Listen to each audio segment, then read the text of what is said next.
ಬಿಜೆಪಿಗೆ ಸಂಬಂಧಿಸಿದಂತೆ ಕೇಸ್ ನಮ್ಮ ಕಡೆಗೆ ಬಂದಿರುವುದರಿಂದ ಆಲ್ರೆಡಿ ರಾಜ್ಯ ಸರ್ಕಾರವು ತಮ್ಮ ವತಿಯಿಂದ ಮಾರ್ಗಸೂಚಿ ಡೂಸ್ ಅಂಡ್ ಡೋಂಟ್ಸ್ ಏನ್ ಮಾಡಬೇಕು ಏನ್ ಮಾಡಬಾರ್ದು ಅಂತ ಈಗಾಗಲೇ ರಿಲೀಸ್ ಮಾಡಿದ್ದಾರೆ.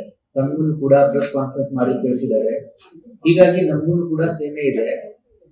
ನಾವೆಲ್ಲರೂ ನೋಡಿ ಕೋವಿಡ್ ವಿಚಾರದಲ್ಲಿ ಇದು ನ್ಯೂಮೋನಿಯಾ ಅಂತ ಇರುವುದರಿಂದ ಮತ್ತು ಇದನ್ನು ಒಬ್ಬರಿಂದ ಒಬ್ಬರಿಗೆ ಹರಡ್ತಕ್ಕಂಥ ವಿಚಾರ ಇರುವುದರಿಂದ ಕೋವಿಡ್ ನಲ್ಲಿ ನಾವು ಏನೇನು ಎಚ್ಚರಿಕೆ ವಹಿಸ್ತಾ ಬಂದಿದ್ದೇವೆ ಅದೇ ಪ್ರಕಾರ ಎಚ್ಚರಿಕೆಯನ್ನು ವಹಿಸಬೇಕಾಗುತ್ತೆ. ಸ್ಯಾನಿಟೈಸರ್ ಯೂಸ್ ಮಾಡಬೇಕು. ನಮ್ಗೆ ಈ ಕಫ ಮತ್ತು ನೆಗಡಿ ಬಂದಾಗ ಅದನ್ನು ಆ ಜಾಗದಿಂದ ಸಾರ್ವಜನಿಕ ಜಾಗದಲ್ಲಿ ಅವಾಯ್ಡ್ ಮಾಡಬೇಕು.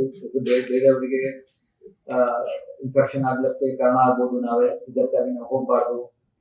ಮಾಡುವಾಗ ಟಿಶ್ಯೂ ಪೇಪರು, ಹ್ಯಾಂಕರ್ಚೀಫ್ ಇತ್ಯಾದಿ ಇತ್ಯಾದಿ ಬಳಸಬೇಕು. ಮಾಸ್ಕ್ ಮಾಡ್ತೀರಾ ಇನ್ನೂ ಹಾಕೋತೀರಾ ಅಂದ್ರೆ ಇನ್ನೂ ಚೆನ್ನಾಗಿರುತ್ತದೆ. ಸೊ ಅದು ಎಲ್ಲ ವಿಚಾರ. ಹೇಗೆ ನಾವು ಸ್ಯಾನಿಟರಿ ಕಂಡೀಷನ್ಸ್ ಹೇಗೆ ಇಟ್ಕೊಳ್ಬೇಕು, ಕೈ ತೊಳೆಯುವುದು, ಸ್ಯಾನಿಟೈಸರ್ ಬಳಸುವುದು, ಕಫ ನೆಗಡಿ ಇತ್ಯಾದಿ ಇದ್ದಾಗ ಬೇರೆಯವರಿಗೆ ಸಂಪ್ರೇಷಣೆ ಆಗಬಾರ್ದು ಅಂತ ದೃಷ್ಟಿಯಿಂದ ನಾವೇನೇನು ಎಚ್ಚರಿಕೆ ವಹಿಸಬೇಕಾಗುತ್ತದೆ. ಮತ್ತು ಇದನ್ನು ಕೂಡ ಮಾರ್ಟಾಲಿಟಿ ಅಷ್ಟೇನಿಲ್ಲ. ಚೈನಾದಲ್ಲಿ ಇರ್ತಕ್ಕಂಥ ಕೆಲವು ಪ್ರಕರಣಗಳಲ್ಲಿ ಮಾರ್ಟಾಲಿಟಿ ಆಗಿದೆ. ಅದು ನಮ್ಮ ರಾಜ್ಯ ಸರ್ಕಾರವು ನೋಡಿಕೊಂಡು ಬೇರೆ ಏನೇನು ಗೈಡ್ಲೈನ್ಸ್ ಇಶ್ಯೂ ಮಾಡ್ತಾ ಇರುತ್ತದೆ ಅಥವಾ ಯಾವ ತರದ್ದು ಪ್ರೋಟೋಕಾಲ್ ಇಟ್ಕೊಳ್ತಾರೆ, ನಾವೆಲ್ಲರೂ ಅದಕ್ಕೆ ಬದ್ಧಾಗಿ ಕೆಲಸ ಮಾಡಲಿಕ್ಕೆ ಇದ್ದೇವೆ, ತಯಾರಿದ್ದೇವೆ. ಯಾವಾಗಲೂ ಯಾವ ತರದ್ದು ಈ ತರ ಸಮಸ್ಯೆ ಬಂದಾಗ ಅದಕ್ಕೆ ತಯಾರಿದ್ದೇವೆ ಎದುರಿಸಕ್ಕೆ. ಹೀಗಾಗಿ ಸದ್ಯಕ್ಕೆ ಯಾರಿಗೂ ಅಷ್ಟೇನು ಅಣುವುದು ಅವಶ್ಯಕತೆ ಏನಿಲ್ಲ, ಅಂಜಿಕೆ ಇರಬಾರ್ದು. ನಮ್ಮ ಹತ್ರ ತಂತ್ರಜ್ಞಾನ ಇದೆ, ಮಾರ್ಟಾಲಿಟಿ ರೇಟ್ ಕಡಿಮೆ ಇದೆ.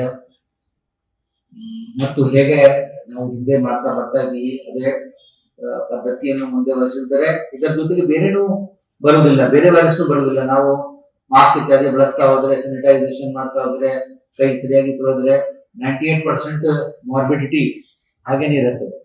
98% ಕಡಿಮೆ ಇರುತ್ತೆ, ಗೊತ್ತಿಲ್ಲ ಅನ್ಸುತ್ತೆ. ಹೆಚ್ಚು ಕಡಿಮೆ ಮಂದಿಗೆ ಕಷ್ಟ ಉಂಟಾಗುವುದು ಅಂದರೆ ಇನ್ಫೆಕ್ಷನ್ ಬರುವುದು. ನಾವು ಕೈ ತೊಳೆಯತಕ್ಕಂಥ ವಿಚಾರದಲ್ಲಿ ಮತ್ತು ಸ್ನೀಸ್ ಮಾಡುವಾಗ, ನೆಗಡಿ ಇತ್ಯಾದಿ ಕಫ ಇದ್ದಾಗ ಜೋರಾಗಿ ಇದನ್ನು ಮಾಡೋದು, ಹ್ಯಾಂಕರ್ಚೀಫ್ ಇತ್ಯಾದಿ ಇರುವುದಿಲ್ಲ, ಅದಕ್ಕೆ ಆಗ್ತದೆ. ಸೊ ನ್ಯೂಮೋನಿಯಾಗೆ ಇಷ್ಟು ಸಾಕು. ಮೆಟಾ ವೈರಸ್ಗೆ ಸಂಬಂಧಿಸಿದಂತೆ ಅವ್ರು ಹೇಗೆ ನಮ್ಗೆ ಹೇಳ್ತಾ ಇರ್ತಾರೆ ಆ ಪ್ರಕಾರ ನಾವು ಬಂದು ಕೂಡ ಸೂಚನೆ ನೀಡ್ತಾ ಇರ್ತೇವೆ. ಬಿಬಿಎಂಪಿ ಹಾಸ್ಪಿಟಲ್ಗಳಲ್ಲಿ ಯಾವ ರೀತಿ ಕ್ರಮ ಕೈಗೊಳ್ಳುತ್ತಿದೆ? ಯಾಕಂದ್ರೆ ಇತ್ತೀಚಿನ ದಿನಗಳಲ್ಲಿ ಸರ್ ಇವಾಗ ಎರಡು ಜನರಿಗೆ ವೈರಸ್ ಪತ್ತೆ ಆಗಿರ್ಬೋದು ಮಕ್ಕಳಲ್ಲಿ.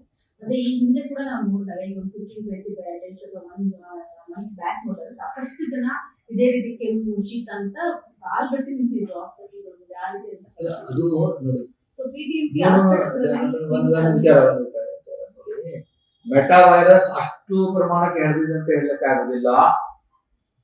ನಮ್ಗೆ ಸೀಸನ್ ಚೇಂಜ್ ಇರುತ್ತೆ, ನಮ್ಮ ಇದರಲ್ಲಿ ಪೋಲನ್ ಇರುತ್ತವೆ, ಅದಕ್ಕೆ ಜನರಿಗೆ ಅಲರ್ಜಿಯಿಂದನೂ ನೆಗಡಿ ಬರುತ್ತದೆ ಮತ್ತು ವೈರಸ್ ಇಂದನೂ ಬರುತ್ತದೆ. ಹೀಗಾಗಿ ಯಾವಾಗಲೂ ಹವಾಮಾನದಲ್ಲಿ ಏರುಪೇರು ಉಂಟಾದಾಗ ಮತ್ತು ವಾತಾವರಣ ಬದಲಾವಣೆ ಆದಾಗ ಅದು ಎಲ್ಲ ವಿಚಾರಗಳು, ಎಲ್ಲ ರೋಗಗಳು ಬಂದೇ ಬರುತ್ತವೆ.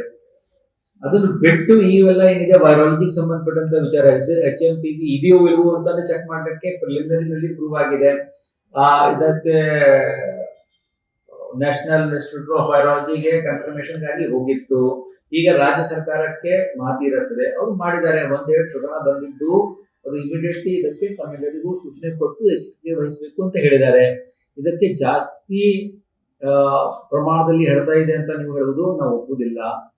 ನಮ್ಮ PHC, ನಮ್ಮ ಕ್ಲಿನಿಕ್ ಇತ್ಯಾದಿಗಳಲ್ಲಿ ಮತ್ತು ನಮ್ಮ ರಾಜ್ಯ ಸರ್ಕಾರದ ಎಲ್ಲ ಆಸ್ಪತ್ರೆಗಳಲ್ಲಿ ಕೂಡ ಈ ಎಲ್ಲ ಸಾಕಷ್ಟು ಪ್ರಮಾಣಕ್ಕೆ ಔಷಧಿಗಳು ಇತ್ಯಾದಿ ಇರುವುದರಿಂದ ಈ ತರ ಯಾವುದಾದ್ರು ಸಮಸ್ಯೆ ಉಂಟಾದಾಗ ಕೂಡ ನಮ್ಗೆ ಔಷಧಿಗಳು ಮತ್ತು ಉಪಚಾರಕ್ಕಾಗಿ ಏನೇನು ವ್ಯವಸ್ಥೆ ಮಾಡಬೇಕಾಗಿದೆ ಅದು ಎಲ್ಲ ಲಭ್ಯತೆ ಇರುವುದರಿಂದ ಯಾವ ತರದ್ದು ಅಂಜಿಕೆ ಇರಬಾರ್ದು.